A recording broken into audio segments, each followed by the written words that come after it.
오늘 그 중요한 사장을 우리가 함께 열었습니다. 사장은 이렇게 시작되는 것을 볼 수 있습니다. 내가 뭐요?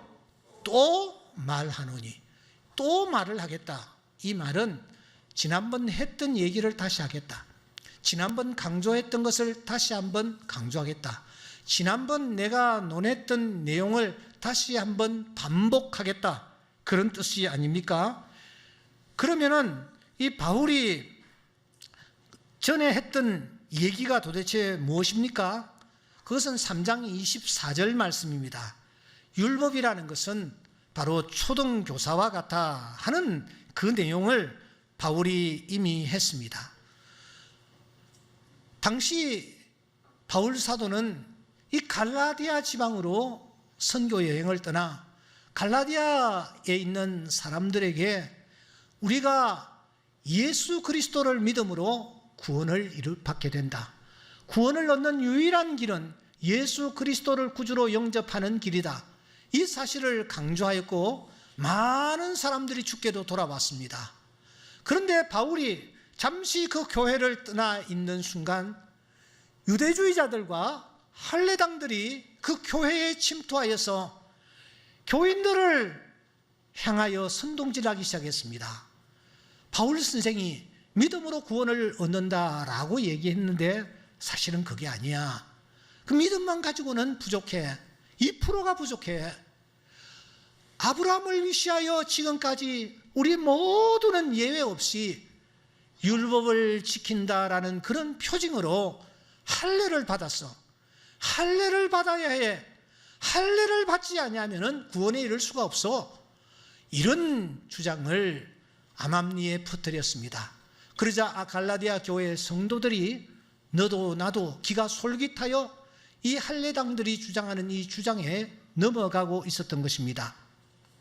이 사실을 알게 된 바울 사도가 이 갈라디아서라는 편지를 통해서 그들의 잘못된 부분을 신랄하게 지적하면서 바울 사도가 지금 율법이라는 것이 무엇인가에 대하여 언급을 해온 것입니다.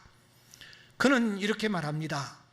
그리스도가 오기 전까지는 율법도 어느 정도 역할을 하고 있었다. 하지만 그리스도가 오신 이후에는 율법은 완전히 다 폐하여졌다. 그러면서 3장 25절 말씀에 바울은 이렇게 말합니다.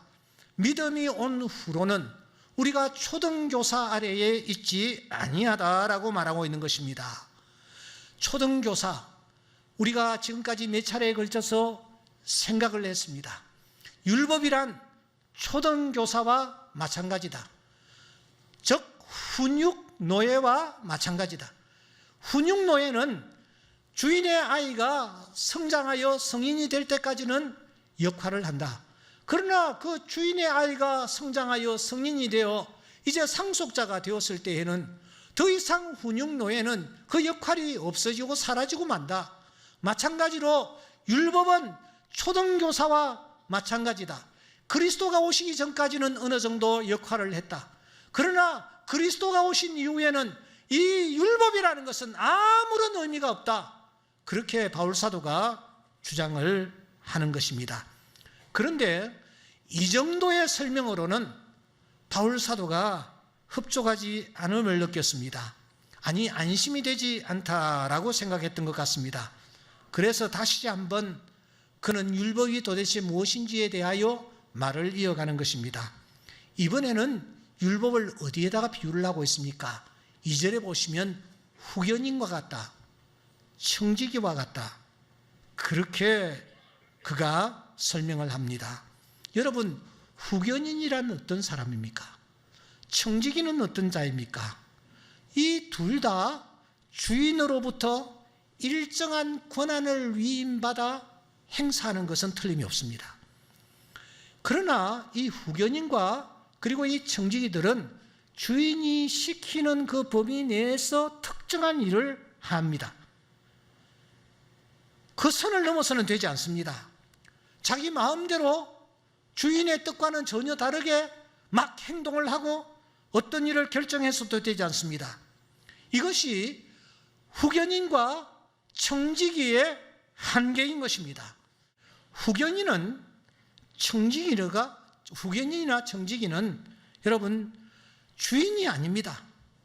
자기가 위임받은 그 일, 특정한 그 일을 넘어서서는 되지 않는 것입니다. 어떤 일을 자기 마음대로 결정해서도 안 되는 것입니다. 이것이 후견인이나 청지기의 한계인 것입니다. 율법이 무엇이냐? 율법은 후견인과 같으며 율법은 청지기와 같다라는 것입니다. 제한된 범위에서 그 역할을 하기는 합니다마는 제한된 범위에서 그 역할을 할 뿐이라는 것입니다. 바울 사도는 율법이 무엇이냐? 율법은 훈육노예와 같다. 율법이 무엇이냐? 율법은 후견인과 같다. 율법이 무엇이냐? 율법은 단지 청지기와 같다. 이렇게 그가 주장을 펴나가고 있습니다. 여기에서 멈추지 않습니다. 여러분 4장 3절 말씀해 보시면은 율법이 무엇이냐? 율법은 이 세상의 초등학문과 같다라고 말하고 있습니다. 초등학문 중에서도 4장 9절에 보시면 약하고 천박한 초등학문과 같다라고 말하고 있습니다. 여러분 초등학문이란 도대체 무엇입니까? 초등학문은 드러나는 부분, 보이는 부분, 물질 세계, 이 땅, 과학으로 검증할 수 있는 범위, 인간의 눈에 설명이 되고 해석이 되는 그런 부분, 고개를 끄덕이며 인정하지 않을 수 없는 바로 그런 부분, 이게 초등학문입니다. 한마디로 이 초등학문은 영적 세계를 인정할 수 않습니다. 죽음 후의 세계를 인정하지 않습니다. 하나님을 인정하지 않습니다. 부활을 인정하지 않습니다. 천국과 지옥이 있다는 사실을 인정하지 않습니다. 왜? 보이지 않기 때문입니다. 단지 눈으로 보이고 과학적으로 검증이 가능한 이런 부분을 인정하고 받아들이는 것이 초등학문이기 때문입니다. 그러나 오늘 우리는 어디를 보고 있습니까? 고린도후서 4장 18절 말씀에 보면 우리가 보는 것은 보이는 것이 아니다. 보이지 않는 것이다. 보이는 것은 잠깐이요 보이지 않는 것은 영원하기 때문이라 그렇게 말하고 있습니다.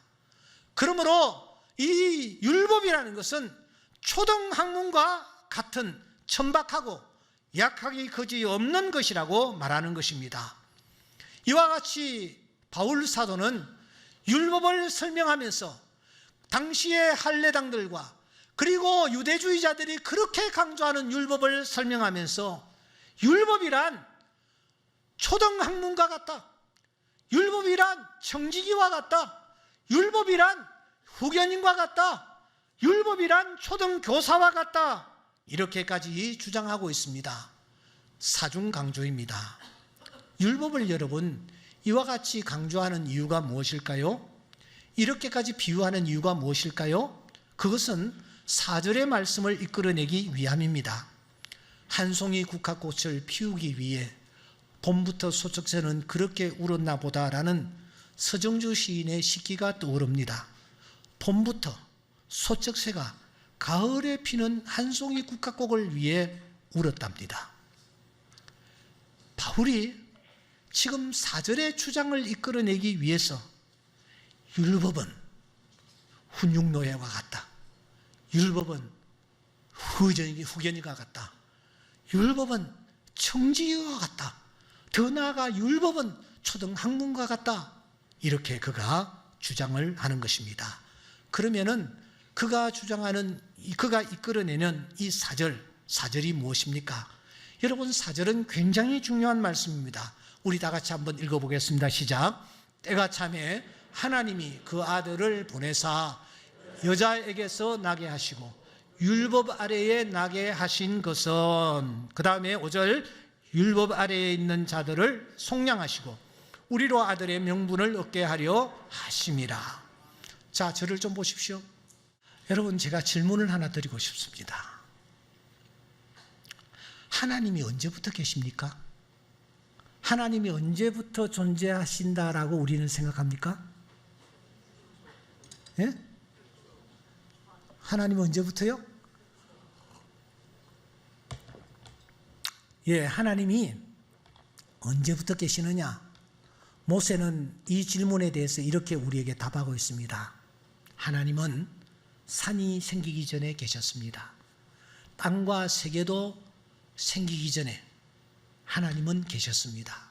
다시 말하면 그 하나님은 영원부터 뭐요? 영원까지 하나님은 우리의 하나님이십니다. 아멘입니까? 예, 영원부터 영원까지 하나님은 존재하십니다. 그러면 하나 더 제가 질문을 던져야 될 것 같습니다. 그 하나님이 제일 먼저 하신 일이 무엇일까요? 영원부터 영원까지 계신 하나님이 제일 먼저 하신 일이 무엇일까요? 제일 중점적으로 하신 일이 무엇일까요? 이 질문을 던지면 우리는 나도 모르게 성경 창세기 1장 1절이 떠오르는 것입니다. 태초에 뭐요? 하나님이 천지를 창조하시니라. 아하, 하나님이 제일 먼저 하신 것은 천지를 창조하신 이 일을 하셨겠구나. 그렇게 우리는 생각합니다. 그러나 사랑하는 여러분, 이 대답은 정확하지를 않습니다. 하나님이 제일 먼저 하신 일은 천지 창조가 아니었습니다. 그러면 하나님이 도대체 무엇을 하셨을까?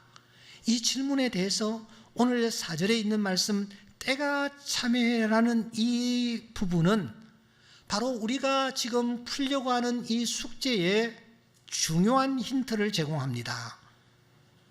이 때가 참회라는 말을 직역하시면 시간의 충만이 도달하며 정해진 때가 이르매라는 뜻을 갖고 있습니다. 바울은 바로 이 때라는 한 단어를 통해서 하나님이 천지 창조 전에 계셨고 하나님이 일을 하셨다라는 사실을 알려줍니다. 동시에 그 하나님이 어떤 일을 하셨는지도 우리에게 알려주고 있습니다. 사랑하는 여러분, 하나님께서 창조 사역보다 먼저 하신 일이 있습니다. 그 일이 도대체 무엇일까요? 도대체 그 일이 무엇일까요? 우리는 지난 시간에 우리가 그리스도로 인하여 받은 은총 3가지를 나눈 바가 있습니다. 기억나십니까? 주보 뒷면을 확인하면서 한번 답해 보시기 바랍니다. 그리스도로 인하여 받은 은총 3가지. 과거에 받았던 은총, 지금 받아 누리고 있는 은총, 앞으로 받아 누리게 될 은총에 대해서 말씀을 나눈 바 있습니다. 지난날 받은 바 은총이 무엇이라고요? 하나님의 아들이 되는 은총입니다. 지금 받아 누리고 있는 은총이 무엇입니까? 그리스도로 우리가 옷을 입게 되는 은총입니다. 장차 받아 누리게 될 은총이 무엇입니까? 그리스도 안에서 하나가 되는 은총. 3장 26절, 27절, 28절에 정확하게 나와 있습니다. 우리가 장차 그리스도로 인하여 받아 누리게 될 은총은 하나가 되는 은총입니다. 하나가 되는 은총. 여러분, 여기 하나라는 말은 그냥 너와 내가 그냥 하나를 이룬다 그런 뜻이 아닙니다. 만족의 상태에 들어간다. 예를 든다면 아주 몸이 약해서 힘들어하며 한평생을 사는 분이 더 이상 그 문제 때문에 고민하지 않는다. 키가 너무 작아서 힘들어하는 분들, 그것 때문에 고민하지 않는다. 여러분, 너무 가난하고 그래서 한평생 가난에 짓눌려서 생활하는 분, 그것 때문에 내가 고민하지 않는다. 그리스도 안에서 모든 사람이 다 만족함을 누리게 된다 하는 그 은총을 하나가 되는 은총이라고 설명하고 있습니다. 그러면은 이 모든 은총을 하나님께서 언제 우리에게 주셨는가? 언제 우리에게 이 은총을 베풀어 주셨던가? 에베소서 1장 4절에 보시면 창세 전에 주셨다 그렇게 말합니다. 창세 전에. 시편 139편 16절에 보시면 내 형질이 이루어지기 전에. 잠언 8장 23절에 보시면 만세 전부터 태초부터 땅이 생기기 전부터 내가 뭐요? 세움을 받았다. 그렇게 말합니다. 우리는 여기에서 중요한 사실을 발견합니다. 하나님의 구원 사역은 이 세상이 만들어지기 전에, 창조 세계가 우리 앞에 나타나기 전에 하나님께서 구원 사역을 이미 이루셨다라는 것입니다. 나에 대한 구원 계획을 세워 놓으셨다라는 것입니다. 그 구원 계획을 통해 아들의 명분을 우리에게 주시려는 그 놀라운 계획을 수립해 놓으셨다라는 것입니다. 그리고 때가 되면 예수 그리스도로 하여금 여자에게 나게 하시고 율법 아래 나게 하셨다고 말씀합니다. 여기에 여자에게 나게 하셨다라는 것은 동정녀의 몸에 탄생하시도록 했다라는 것입니다. 에덴 동산에서 하나님이 말씀하십니다. 내가 너로 여자와 원수가 되게 하겠다. 내 후손도 여자의 후손과 원수가 되게 하겠다. 무슨 말입니까? 하나님께서 구원자를 여자를 통해서 보내주시겠다라는 약속입니다. 그러나 이 약속은 희미한 약속이기 때문에 우리는 원시복음이라고 말합니다. 이 원시복음이 좀 더 구체화됩니다. 이사야 7장 14절에 보시면 보라, 처녀가 잉태하여 아들을 낳을 것이다. 드디어 여자가 더 구체적으로 처녀로 바뀝니다. 처녀가 잉태하여 아들을 낳을 것이라고 말합니다. 드디어 주의 사자가 요셉에게 나타납니다. 그리고 다시 말씀합니다. 보라, 처녀가 잉태하여 아들을 낳을 것이요 이름을 임마누엘이라 하리라. 하나님이 우리와 함께 계시다 함이라.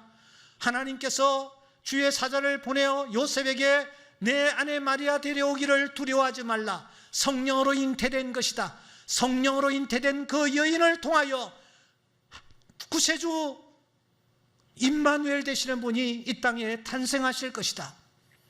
그 주의 사자는 마리아에게 나타나 다시 얘기합니다. 너에게 하나님의 자녀가 탄생할 것이라고.